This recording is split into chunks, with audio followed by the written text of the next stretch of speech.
Hello friends, welcome to my study time. आज के इस वीडियो में हम बीईजी 102 का जो फोनेटिक्स पार्ट है उस पार्ट को डिस्कस करेंगे। तो आज का ये जो वीडियो है यहाँ पर द प्रोडक्शन ऑफ स्पीच के बारे में हम डिस्कस करेंगे। इससे पहले मैं 2-3 वीडियो बना चुका हूँ फोनेटिक्स के ऊपर, तो उसका जो लिंक है वो मैं डिस्क्रिप्शन बॉक्स में आपको दे दूँगा। तो इसे देखने से पहले वो वीडियो ज़रूर देख लेना, आपको बहुत हेल्प मिल जाएगा।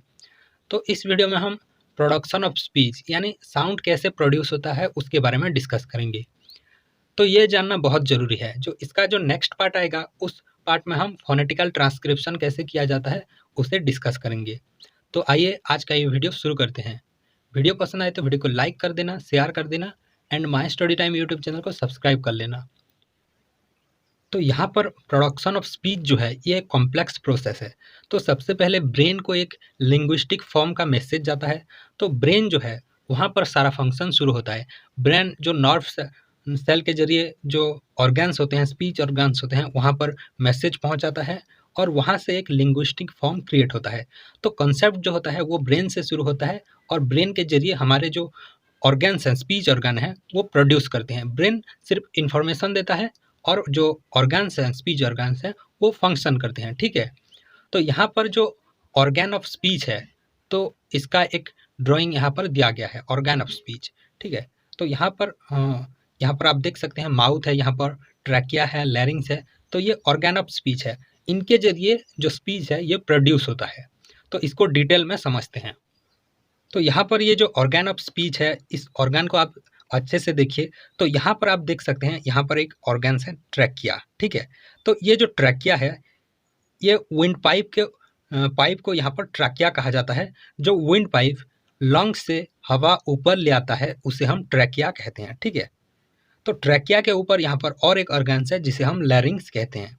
ठीक है। और लैरिंग्स के अंदर क्या होता है, हमारे जो वोकल कॉर्ड होते हैं वो लैरिंग्स के अंदर होता है। ठीक है। लैरिंग्स के अंदर जो वोकल्स कॉर्ड होते हैं उनमें एक छोटा सा ओपनिंग होता है जिसे हम ग्लॉटिस कहते हैं।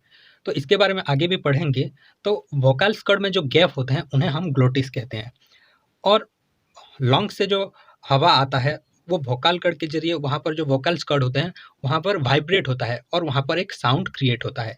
और वो जो हवा है वो ऊपर आता है और यहाँ पर जो बहुत सारे ऑर्गन्स हैं वहाँ पर कहीं पर भी ये हवा रुक सकता है या फिर वहाँ पर बाधा पाता है। वो जो हवा नीचे से आ रहा है ये डिफरेंट डिफरेंट ऑर्गन्स के जरिए वो हवा बीच बीच में रुक कर वो एक बाहर एक लिंग्विस्टिक फॉर्म का रूप लेता है। तो जिन जगह पे वो हवा रुकता है, जिन जगह पे उस हवा को बाधा मिलता है, तो उसी के जरिए उस वो जो साउंड क्रिएट होता है उसका नाम आता है। तो यहाँ पर बहुत सारे प्लेस ऑफ आर्टिकुलेशन है, मैनर ऑफ आर्टिकुलेशन। प्लेस यानी कौन सी जगह से वो हवा गुजरा और उसका नाम क्या होगा यहाँ हमें पता चलेगा। और मैनर ऑफ आर्टिकुलेशन मतलब वो कैसे प्रोड्यूस हुआ, वो जो स्पीच ऑर्गन है वो कैसे प्रोड्यूस हुआ, वो हम मैनर ऑफ आर्टिकुलेशन में जानेंगे। यहाँ पर मैं एक चीज़ आपको समझाना चाहता हूँ। ये जो ऑर्गन ऑफ स्पीच है, जब हम किसी चीज़ को बोलते हैं जो साउंड क्रिएट होता है, तो यहाँ पर वोकल कॉर्ड्स है और ये ऑर्गन ऑफ स्पीच है। तो वोकल कॉर्ड्स वाइब्रेट होता है और यहाँ पर जो ऑर्गन ऑफ स्पीच है ये भी इन्वॉल्व होते हैं कुछ साउंड्स में। लेकिन कुछ साउंड में क्या होता है, ये वाइब्रेट होता है और यहाँ पर फ्रीली प्रोड्यूस होता है। हमें पता है कि जो वावल्स है, वावल्स क्या होता है, जो हवा लंग से आता है वो फ्रीली बाहर आता है। यहाँ पर कोई भी जो ऑर्गन ऑफ स्पीच हैं, ये जो माउथ के जो पार्ट्स हैं, टोंग्स के जो पार्ट्स हैं, यहाँ पर कोई भी इन्वॉल्वमेंट नहीं होता है।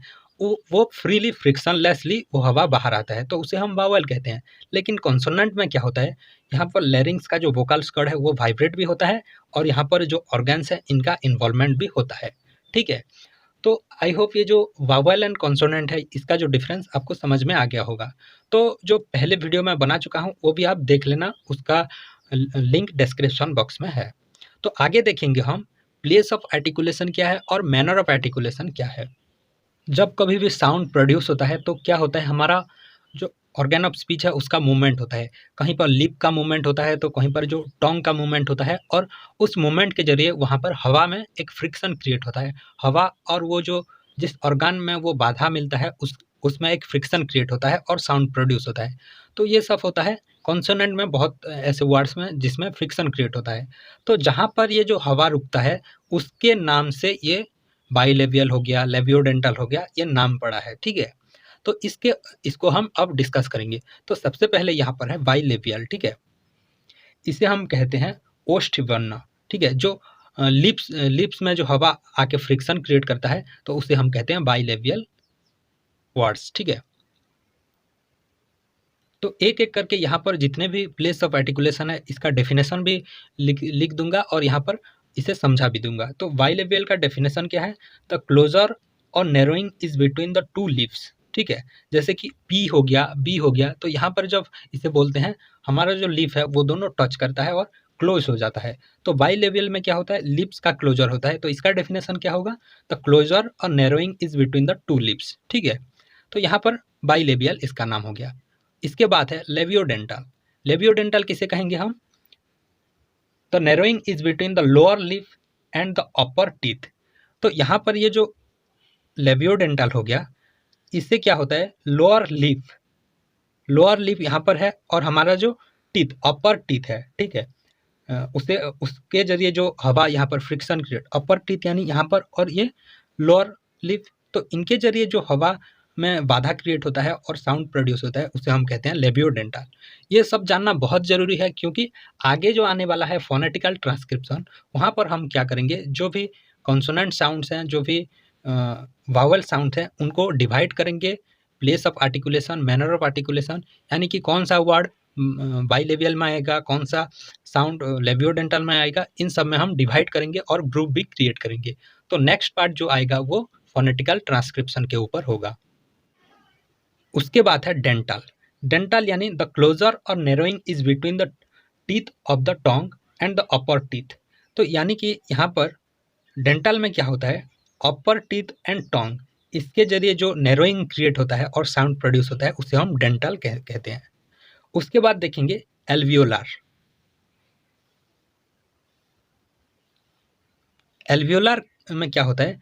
यहाँ पर नैरोइंग होता है blade of the Tong. Blade यानी यहाँ पर है ब्लेड, यहाँ पर ब्लेड है, ब्लेड एंड टीथ रीच, यहाँ पर ब्लेड है और टीथ रीच कहाँ पर है? यहाँ पर, ठीक है। इसके जरिए जो क्लोजिंग होता है उसे हम कहते हैं एल्वियोलार।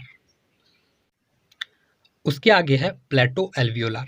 प्लेटो एल्वियोलार में क्या होता है? यहाँ पर भी ब्लेड एंड टीथ रीच में जो क्लोजर होता है, लेकिन यहाँ पर इन्वॉल्वमेंट होता है टिप ऑफ द ब्लेड। यहाँ पर टिप ऑफ द ब्लेड का भी इन्वॉल्वमेंट होता है प्लेटो एल्वियोलार में। उसके बाद है वेलार। वेलार किसे कहेंगे हम? वेलार द क्लोजर और narrowing is between the back of the tongue and the soft palate. तो वेलार किसे कहेंगे? ये प्लेस है, यानी कि जहाँ पर ये हवा का फ्रिक्शन क्रिएट होता है और साउंड क्रिएट होता है। वेलार किसे कहेंगे? यहाँ पर इन्वॉल्वमेंट होता है बैक ऑफ द टोंग।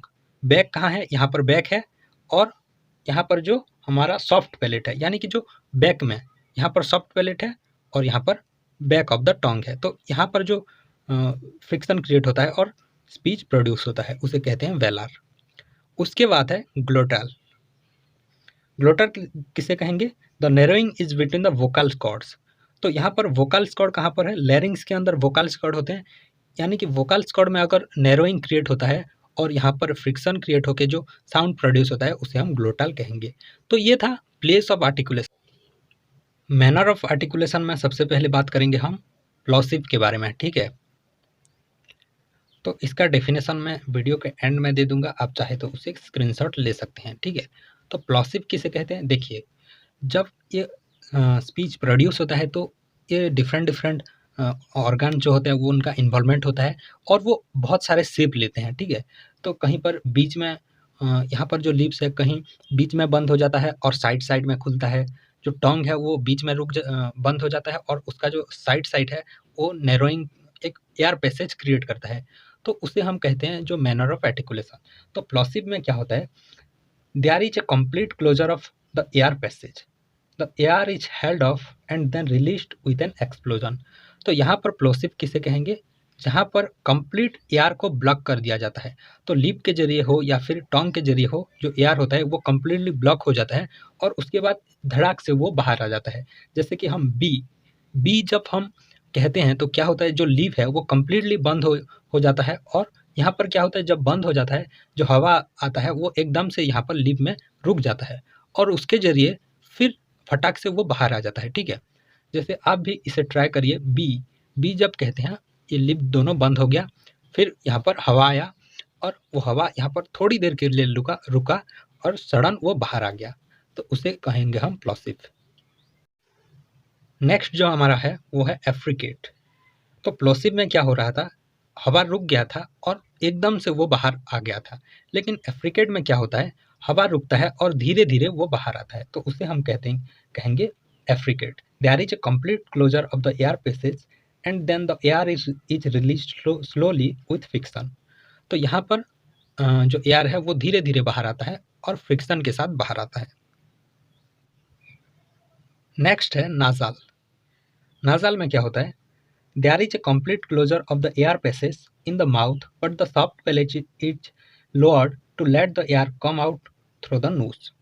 तो यहाँ पर क्या होता है, नाजाल किसे कहेंगे, जहाँ पर हवा यहाँ तक आता है तो यहाँ पर एक कंप्लीट क्लोजर होता है, यहाँ पर बंद हो जाता है। और सॉफ्ट पैलेट क्या होता है, सॉफ्ट पैलेट यहाँ पर है, यहाँ पर आप देख सकते हैं, इसे हम सॉफ्ट पैलेट कहते हैं। तो ये जब नीचे आ जाता है तो यहाँ पर ये जो गैप है नासाल कैविटी के लिए, यहाँ पर ये खुल जाता है, तो हवा नासाल कैविटी के जरिए बाहर आता है। जब हवा नासाल कैविटी के जरिए बाहर आता है तो उसे हम कहते हैं नासाल। उसके बाद जो नेक्स्ट है वो है लेटरल। लेटरल का डेफिनेशन क्या है, there is a closure in the middle but the air is free to come out along the sides. तो यहाँ पर क्या होता है, जो लेटरल होता है, यहाँ पर अगर ऐसे देखेंगे हमारा जो माउथ है वो बीच में रुक जाता है, तो साइड में जो कैविटी होता है उसके जरिए हवा बाहर आता है, तो उसे हम कहेंगे लेटरल, यानी कि दोनों लेटरल साइड से यहाँ पर हवा बाहर आता है। नेक्स्ट है हमारा फ्रिकेटिव।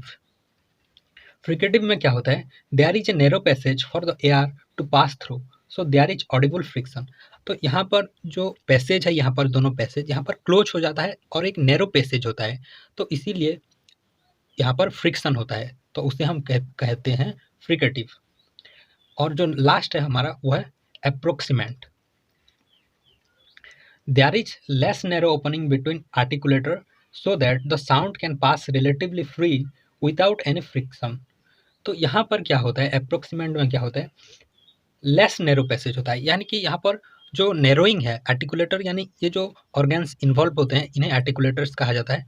तो यहाँ पर इन ऑर्गन्स में क्या होता है, जो पैसेज होता है वो वाइडली ओपन होता है, तो यहाँ पर कोई भी फ्रिक्शन नहीं होता है, तो उसे हम कहते हैं अप्रोक्सीमेंट।